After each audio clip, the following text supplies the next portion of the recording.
السلام علیکم ورحمۃ اللہ وبرکاتہ۔ امید ہے کہ آپ تمام ہی حضرات خیریت سے ہوں گے۔ فرائیڈے کمنٹ باکس کے ایپیسوڈ نمبر 125 میں مفتی خالد قاسمی اپنے تمام بھائیوں بہنوں اور دوست و احباب کا تہہ دل سے استقبال کرتا ہوں اور امید کرتا ہوں کہ آپ تمام ہی حضرات خیریت سے ہوں گے، اور دعا بھی کرتا ہوں کہ اللہ رب العزت آپ کو ہمیشہ خوش رکھے۔ بہرحال فرائیڈے کمنٹ باکس کا سلسلہ بغیر کسی تمہید کے شروع کیا جا رہا ہے۔ یہ پہلا سوال جو ہم نے لیا ہے یہ ہے مولانا نواب علی قاسمی شملہ کی طرف سے۔ حضرت والا ایک مسجد کا امام ہیں، سلام اور دعا اور خیریت وغیرہ معلوم کرنے کے بعد کہتے ہیں، حضرت مفتی صاحب جیسے مسجد میں کوئی جماعتی یا کوئی مقتدی اپنا کسی بھی طرح کا کوئی سامان بھول جاتا ہے تو اس کا کیا حکم ہے؟ 10-15 دن اس کا انتظار دیکھنے کے بعد کیا امام صاحب وہ سامان استعمال کر سکتے ہیں یا نہیں، یا پھر اس سامان کا کیا کیا جائے؟ یہ آپ نے سوال کیا ہے۔ اس سوال کا جواب یہ ہے کہ جو چیز کسی شخص کی مسجد میں چھوٹی ہے، اگر وہ چیز بہت زیادہ معمولی ہے جس کے بارے میں یہ اندازہ ہو کہ مالک اسے تلاش نہیں کرے گا، جیسے مثال کے طور پر بسکٹ کا ٹکڑا، کاپی کا کوئی ورق یا چند دانے چنے وغیرہ کے، یعنی خلاصہ کلام، یہ تو میں نے ایک مثال دی ہے، خلاصہ یہ ہے کہ اتنی زیادہ معمولی چیز ہو کہ جس کے بارے میں یہ اندازہ ہو کہ آدمی اسے تلاش نہیں کرے گا، تو اس چیز کو اٹھا کر خود استعمال کرنے کی گنجائش ہے۔ لیکن اگر وہ چیز کسی قدر قیمتی ہے جس کے بارے میں یہ اندازہ ہو کہ مالک اسے تلاش کرے گا، تو اسے اٹھا کر ممکنہ ذرائع سے اس تک پہنچانے کی کوشش کی جائے، جیسے کسی اجتماع وغیرہ کے موقع پر اعلان کر کے، اسی طرح اخبارات یا اشتہار وغیرہ کے ذریعے سے، یا جیسے آج کل سوشل میڈیا کا زمانہ ہے تو سوشل میڈیا کے ذریعے سے اس کا اشتہار دے دیا جائے اور اعلان کر کے مالک کو تلاش کر کے اس تک پہنچانے کی کوشش کی جائے۔ اگر مالک تک رسائی ہو جاتی ہے، مالک مل جاتا ہے تو مالک کو وہ چیز دے دی جائے، اور اگر اس کا مالک نہیں ملتا ہے، مالک کا پتہ نہ چلے اور یہ امید ہو کہ مالک تک رسائی نہیں ہو سکتی ہے، مالک تک نہیں پہنچا جا سکتا ہے، تو مالک کی طرف سے کسی غریب پر وہ چیز صدقہ کر دی جائے۔ البتہ ایک بات یہ یاد رکھیے کہ اگر اس چیز کے صدقہ کرنے کے بعد، یعنی ہم نے وہ چیز کسی کو دے دی، اس کے بعد اس کا مالک ہمیں مل جائے یا اس کا مالک آ جائے اور وہ صدقے کو تسلیم نہ کرے، وہ یہ کہے کہ میں نہیں مانتا ان باتوں کو، مجھے تو میرا مال چاہیے، بلکہ وہ اس چیز کو واپس مانگنے پر بضد بھی ہو جائے، تو اسے وہ چیز دینا یا پھر اس کا بدل دینا یہ اس شخص کے لیے ضروری ہے، یعنی وہ چیز دی جائے گی یا اس کا بدل دیا جائے گا، کچھ نہ کچھ اس کو دینا پڑے گا۔ اسی صورت میں وہ جو صدقہ ہوا ہے، جو صدقہ کیا گیا ہے، اس کا ثواب صدقہ دینے والے کو ملے گا، اس کا ثواب اس کو نہیں ملے گا کہ جس کا وہ مال تھا۔ تو خلاصہ کلام یہ نکلا کہ اگر مسجد کے اندر کوئی ایسی چیز رہ جائے، اتنی زیادہ معمولی ہو کہ جس کے بارے میں یہ یقین ہو کہ اس چیز کو وہ شخص تلاش نہیں کرے گا، جو اس کا مالک ہے وہ اس کو تلاش نہیں کرے گا، تو ایسی صورت میں اس چیز کو اٹھا کر خود استعمال کرنے کی گنجائش ہے۔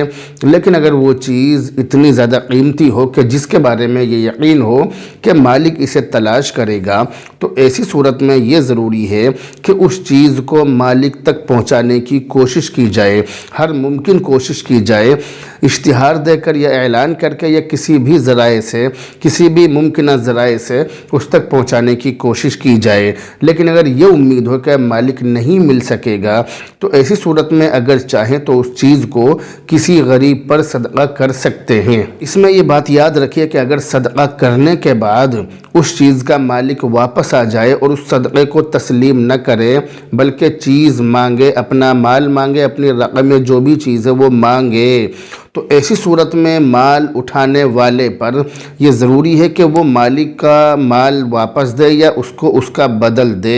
ایسی صورت میں صدقہ کرنے کا ثواب صدقہ کرنے والے کو ملے گا، مالک کو نہیں ملے گا۔ اگلا کمنٹ ہم لے رہے ہیں محمد سلیمان صاحب کی طرف سے۔ سلام اور دعا کے بعد کہتے ہیں کہ حضرت مفتی صاحب مجھے ایک مسئلہ پوچھنا ہے کہ میں اپنے گھر میں اکیلا ہوں، میرا نہ کوئی بھائی ہے اور نہ کوئی بہن، اور میری امی معذور ہیں، لیکن ان کا مزاج بہت زیادہ سخت ہے اور بول چال میں کڑواہٹ ہے۔ سب سے زیادہ میری بیوی سے لڑائی ہوتی ہے، ساس بہو کی 0% بھی نہیں بنتی۔ میری امی میری بیوی کا نام لینا پسند نہیں کرتی، میری بیوی سے لڑائی ہو جائے تو میری امی کا میرے ساتھ اچھا سلوک ہو جاتا ہے، میری بیوی سے میری لڑائی ہو جائے تو میری امی کا میرے ساتھ اچھا سلوک ہو جاتا ہے، ورنہ میری طرف سے بھی ناراضگی رہتی ہے۔ ان دونوں کی لڑائی کی وجہ سے میں بہت زیادہ پریشان رہتا ہوں، میں کیا کروں؟ خدا کے لیے مجھے اس کا حل بتا دیں۔ حالات اتنے خراب ہیں کہ کبھی کبھی خودکشی کرنے کے لیے دل کرتا ہے، لیکن خودکشی کرنا حرام ہے اور مجھے اتنی ہمت بھی نہیں ہے۔ ایک اور بات یہ ہے کہ ان حالات کی وجہ سے میری بیوی کی زبان بھی لمبی ہو گئی ہے۔ حضرت ایک بات اور ہے کہ ہمارے گھر کی لڑائی میں 80% غلطی ہماری امی کی ہی ہوتی ہے، کیونکہ ہماری بیوی کا بولنا انہیں زہر لگتا ہے۔ ہماری امی دو کام زیادہ کرتی ہیں، جھوٹ بولنا اور دوسرا الزام لگانا۔ میرا دماغ خراب رہتا ہے، میری ماننے کے لیے کوئی تیار نہیں ہے۔ ہمارے ابو یا تو کچھ کہیں گے نہیں، اور کہیں گے تو ہماری بیوی کو ہی کہیں گے، کیونکہ ہماری امی ان سے میری بیوی کے بارے میں جو بھی کہتی ہے تو وہ اس طرح بات کو بنا کر کہتی ہے کہ جس سے ان کو میری بیوی کی ہر بات بری لگے اور وہ اس سے نفرت کرنے لگے۔ اب میری سمجھ میں یہ نہیں آتا کہ میں کیا کروں۔ میں نہ تو اپنی امی کے اوپر جھوٹ بول سکتا ہوں اور نہ ہی اپنی بیوی کے اوپر، اور بیوی کو کیسے سمجھاؤں؟ وہ بھی ماننے کو تیار نہیں ہے۔ وہ کہتی ہے کہ جب تم اپنے ماں باپ سے کچھ نہیں کہہ سکتے تو مجھے بھی سمجھانے کی ضرورت نہیں ہے۔ جیسے بیوی کہتی رہے اگر ویسے ہی کرتے رہے تو ٹھیک ہے، ورنہ تمہیں میری محبت نہیں ہے، مجھے نوکر سمجھتے ہو، پھر یہ باتیں ہوتی ہیں۔ آپ کا جو معاملہ ہے بہت زیادہ سخت ہے اور بہت زیادہ پیچیدہ ہے، لیکن کسی بھی حالات میں گھبرانے کی بالکل بھی قطعاً ضرورت نہیں ہے۔ سب سے پہلی بات تو آپ اپنے دماغ سے خودکشی کے بارے میں جو بات بیٹھی ہوئی ہے اس کو نکال دیں۔ یاد رکھیے کہ خودکشی کرنا مذہب اسلام کے اندر حرام ہے، اور خودکشی یا موت مسائل کے ختم ہونے کا ذریعہ نہیں ہے۔ ایسا نہیں ہے کہ خودکشی کر لی جائے تو مسائل اور جو پریشانیاں وہ ختم ہو جائیں گی، اس بات کی گارنٹی نہیں ہے۔ لیکن ہاں یہ ضرور ہے کہ اگر آدمی خودکشی کر لیتا ہے تو قیامت تک وہ اسی طرح سے عذاب میں گرفتار کیا جائے گا۔ چنانچہ حدیثوں کے اندر اس طرح سے موجود ہے، اس طرح سے لکھا ہوا ہے کہ اگر کسی نے پہاڑ سے کود کر خودکشی کی تو قیامت تک اس کو یہی سزا دی جائے گی، اس کو اونچائی پر سے بار بار گرایا جائے گا، بار بار اس کو یہی تکلیف دی جائے گی۔ کسی نے چاقو سے مار کر اپنی خودکشی کی تو ایسی صورت میں اس کو یہی سزا دی جائے گی۔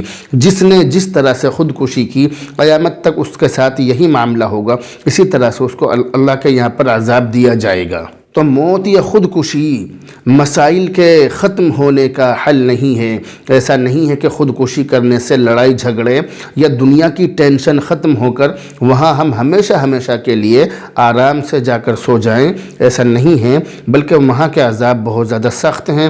یہاں کے جو لڑائی جھگڑے ہیں ان کو تو ختم کیا جا سکتا ہے۔ اگر آپ گھر کے اندر ہیں اور لڑائی جھگڑے ہو رہے ہیں، آپ گھر سے باہر نکل جائیں، لڑائی ختم ہو جائے گی، یہ لڑائی کم ہو جائے گی، یا کم سے کم آپ کے اوپر جو بھوت سوار ہے یا آپ جو اس الجھن میں گرفتار ہیں آپ اس سے دور ہو جائیں گے۔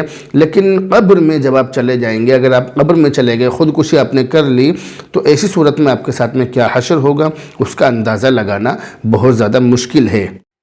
ان حالات میں پریشان ہونے کی ضرورت نہیں ہے، گھبرانے کی ضرورت نہیں ہے۔ آپ اپنے ماں باپ کی خدمت کریں اور اپنی بیوی کے لیے الگ مکان کا انتظام کریں، یہ آپ کی ذمہ داری ہے۔ دونوں کو الگ الگ کر دیں، اپنی بیوی کو بھی اور اپنی والدہ کو بھی۔ ایسی صورت میں امید ہے کہ ان کے درمیان نبھاؤ ہو جائے گا، وہ دونوں ایک دوسرے سے بہت کم ملیں اور آپ اپنی والدہ کی خدمت کرتے رہیں۔ دوسری بات اس کے اندر یہ ہے کہ اگر یہ ممکن نہ ہو تو ایسی صورت میں آپ اپنی والدہ کا بھی اور اپنی اہلیہ کا بھی اللہ کے راستے میں وقت لگوانے کی کوشش کریں۔